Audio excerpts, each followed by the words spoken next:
and I want to show you how to use the couching feet and the fun results that come from it. So let's get started. Before you start using the couching feet, you need to make sure that you mount the conversion kit onto your machine.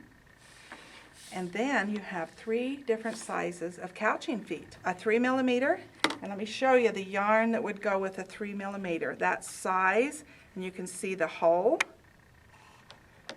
A 2mm, and that would be a little smaller. This one might work with a 2mm, but this is a 1.5mm, and this yarn works actually really good with that size. So the smaller the yarn, or the smaller the ribbon that you use with this, the smaller the hole in the plastic on the hopping foot. Okay, there's a lot of things in the industry that you can use for couching. So we've got some different yarns here. This looks kind of like a chenille. This is a cotton yarn that a lot of people use for making washcloths, but it works great for couching. Here's some with some glitter in it. But I want to show you some fun things that have been done with it. So it was quilted. This is all quilted behind, and then it was couched with a yarn. It's just a gray yarn, and how fun that is, all freehand.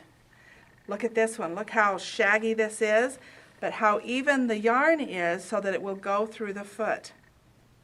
Different yarns out there that you could find. This was done the background with the Pro Stitcher, and then was quilted, or just using the couching feet, and you know, you can actually just draw on it and then follow that line around. Look at this satin. Oh, isn't that beautiful? That's that yarn that I showed you. Let's pull it up and you can see. That's just that yarn, but it has that little glitter running through it, and you've just made a new fabric. Great texture with that. Now, look how fun that is. 2 different applications. The glitter is actually a different application, stitching through that, and it goes right through that foot, and then you use your other yarn to embellish it some more. Here's some more. Fun quilting in the background and using the yarn. Look at this fun texture. Could totally make some fun placemats with this, with that great texture on there. Straight lines. Some more. You can see right here the yarn that was used. Here's some more with a different yarn. This would be you'd use a smaller foot with this because it's a finer yarn. This is ribbon, and that just goes through that hole, and you follow it along, and see how fun that is. Sometimes it catches, which is kind of fun because this is a smaller yarn, so it leaves it just a little bit of a texture with that looseness on there. And then again some more. Let's see. There you go. See all those fun yarns? Now let's show you how to actually use it. Well, now that we've seen some fun ideas. I'm showing today on HQ Sweet 16, but you can do this on your Fusion or your Avante. So it'll work on any of the machines because this conversion kit will go on all of our machines. The one thing too I want to show you is the difference in different yarns. I like this type of a yarn, or this type of the smoothness that this has. This is a yarn that you can see has kind of nubbies as it goes through here, kind of thread gobs. You know, and it's fun yarn, but it's inconsistent. So there's some big, as we go back here, there's some big areas here that may not feed through that eye. So it would get stuck and create issues. So that's the only caution I would have, is some things you need to be careful, some of the yarns you need to be careful with so that it doesn't clog it up right as it goes into the hole. So that's one I probably wouldn't. I already tried it, and it worked great until I got to one of these great big nubby holes there, and then it took a little bit more precaution. So just a warning with that.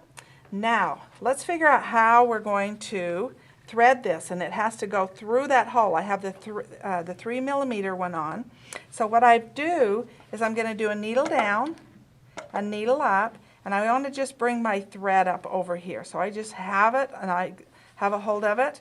And now what I'm going to do is I am going to thread that through here, and then just kind of move it over. And you can see how I've trapped it, and now when I drop the needle and bring it back up, I've actually trapped it right in there and made a loop.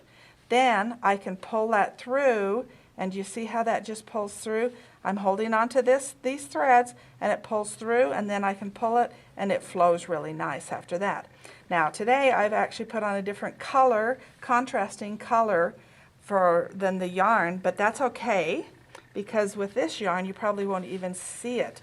It's so fluffy and chenille that it will just cover it.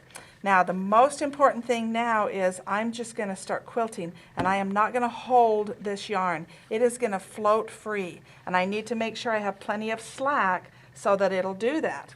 This one I can hold, and I'm right here, that's where my bobbin thread came out. So as I start quilting, I want to quilt so that I get shorter stitches, but also that this is free floating and I don't touch it at all. So as I start stitching, that yarn will just follow, and it tacks that down.